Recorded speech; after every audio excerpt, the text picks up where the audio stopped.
The global debt crisis is a fraud. The bankers would have us believe there's just not enough wealth to feed the hungry, not enough economic growth to create jobs, not enough money to pay global debts or to deal with climate change, not enough gold to back our money with something real. It seems there's only enough money to keep paying interest on massive debt to the bankers themselves. The truth is, there's more than enough for everyone, and the bankers have known it for a long time.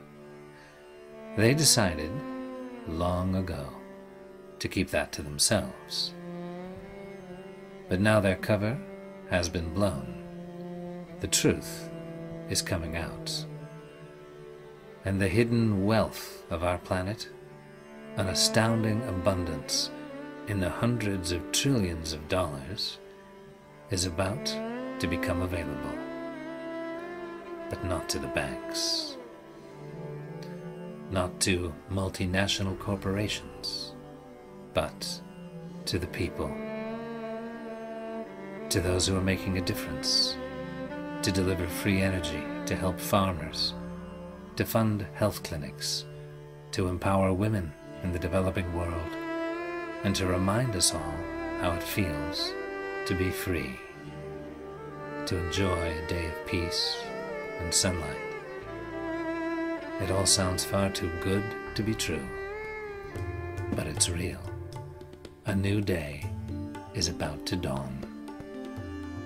An alliance of over 160 nations has banded together to create a new and fair financial system and to restore the stolen wealth of the nations to its proper guardians.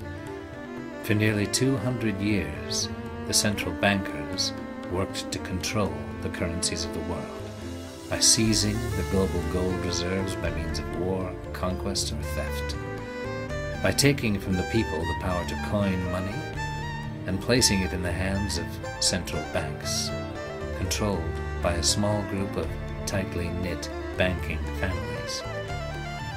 The hidden trigger behind many wars, their quest for control of the world's gold, finally succeeded after World War II, when this accumulated wealth of many nations, now known as the global collateral accounts, came under the control of the victorious Allies.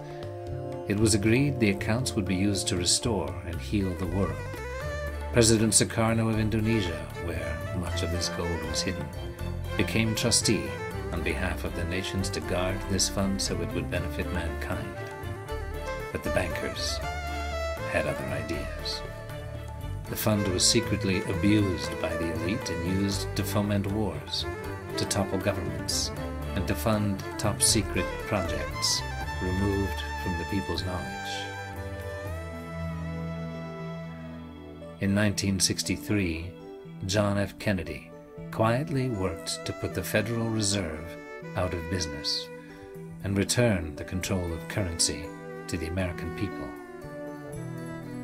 In Geneva, Switzerland, he signed the Green Hilton Memorial Agreement with President Sukarno to borrow funds from the global accounts to back new treasury dollars and remove the power of the central bankers to control America's destiny. On November 11, 1963, he signed Presidential Directive 11110 to authorize U.S. Treasury silver certificates, a direct move against the bankers' power. 11 days later, he was assassinated in Dallas, Texas. In the years since then, the central bankers seemed on the brink of taking final and complete control of human destiny, and promoted with shocking frankness a vision of a planet depopulated to a more manageable number of about 500 million. But the human spirit has proven more resilient than they knew.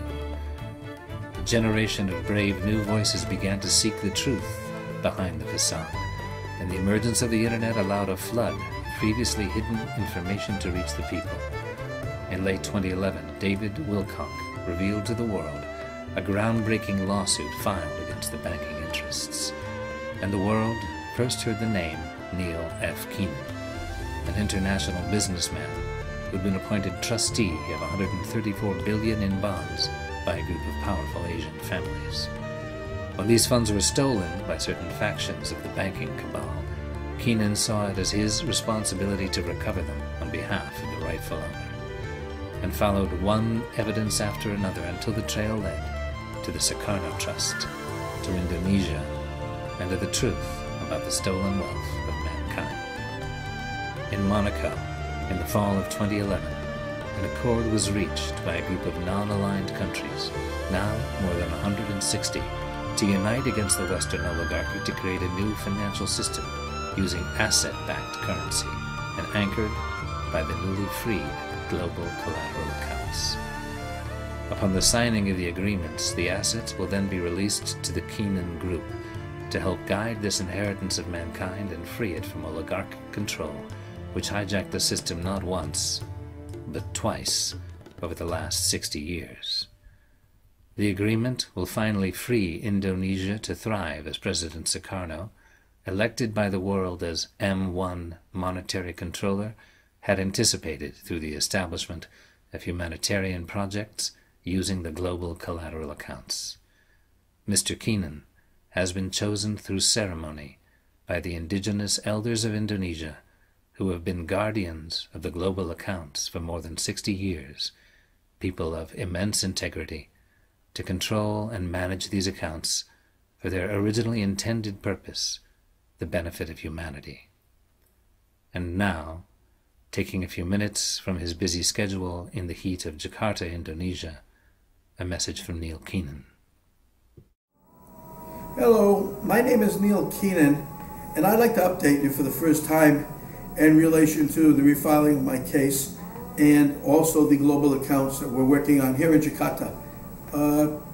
We're in Jakarta at this moment in Indonesia, and we're nearly complete with the preface in relation to the refiling of the case. After that, we'll include the jurisdiction and the new evidence that we procured from a very main source, an international source that's come forward, and most likely he says he will be willing to testify. We'll find out if he is or he isn't. Okay, that's the key to that. And if he does, then the whole thing just explodes. It opens up every box possible. We will know where everything is hid. But I'm hoping for that. And they told me this morning that they're going to do that. So let's see. Okay, let's see. In the meanwhile, we do have everything pretty well in place. We know what we're doing. We're almost there. 2 months here. I haven't been sleeping. I'm really tired. We can go further than that. We can go into the global accounts. I've met with various elders here, and I've been very surprised by the response that I've gotten. They claim that they've been waiting for me for 30 years, and that they knew who I was 30 years ago, and I didn't know who I was 30 years ago, but they claim they knew who I was 30 years ago and knew I was coming here. I would be here, and I would be the person to help them. And apparently I am here, and I am going to help them, and we are going to do things with the global collateral accounts. We're trying to work out the parameters of an agreement right now, or a mandate, one that will be beneficial to both sides. Once I get that, we will be able to wrap things up and enter them into the trading programs. We have the traders already in place. We have the banks, and we have to audit the accounts before we can do anything, because we have to know what's real and what's not. And that's going to be a humdinger, I'm sure. So, you know, that might take some time, but when we get enough out, when they audit enough, we can probably put it in package form and start helping the nations of the world. In the meanwhile, we should be able to help Greece. We should be able to help Spain and Portugal and Ireland. We should be able to save them from those culprits, the European Commission. All in all, we're looking good. We're really looking good. And the reason why I'm doing this and I'm telling you this is because it's Christmas. And I have a giving heart at Christmas. You'll find out soon the rest. By the way, just so, if you don't know about this, Daniel DeBosco, approximately 3 years ago, did steal Federal Reserve notes from me that were owned by the Dragon family, but they were entrusted to me. And if he hadn't stolen them, we probably would have free energy today in the world, because that's what we were going to do with those notes, place them into trade. And we had a cashier's check coming for 13 billion, which would have gone to the Dragon family and toward the free energy itself. So I'm sorry that we never got that far. We were a day short. What did my father say? Day late and a dollar short. That's what we were. The Bosco took them, ran with them. He fled to the Italian government. He fled to the United Nations. He fled to the World Economic Forum. And anyone that would listen to him, the OITC and anything else. Daniel DeBosco is the reason we don't have free energy today, okay? Because it was all planned. It was all set. He knows it very well. Anyway, I wish you all a Merry Christmas and a Happy New Year, Happy Holidays. Enjoy your turkey or whatever it is you're going to have. And I hope right before Christmas we have an announcement to make.